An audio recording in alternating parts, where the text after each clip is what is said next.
But I think this Um, also highlights, though, Eric, that we see constantly is that this industry, despite it, having been around in some capacity, right, for quite some time in different variations, is still a relatively very young industry from a research perspective, right? We still have such limited research, limited understanding, as far as really any aspect that relates to the industry as a whole, whether that be the plant itself, technology, the variations of tons of endocannabinoids and flavonoids and terpenes and precursor acids. I mean, the list goes on. And I think what we've learned is that the industry has had a habit of really wanting to kind of be tried and true to practices and methods that really have limited scientific backing to it.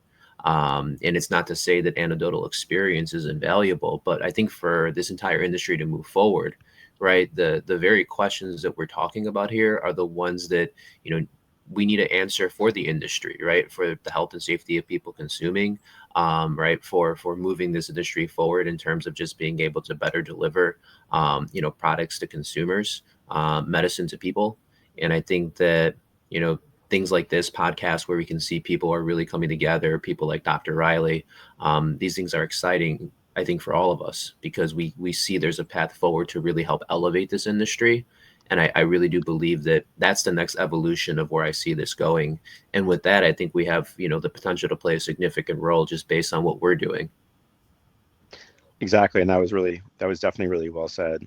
And I think that is what my goal is, like with this podcast. Hopefully, is we are like learn doing a deeper dive into some of these things that you know people do want to learn more about, and there has not been enough research done. Um, and the reason why there hasn't been enough research done has been because, well, obviously the plant's been illegal for 100 years, um, and there's absolutely no incentive for researchers to go out and do the research right now because there hasn't been any real funding for it.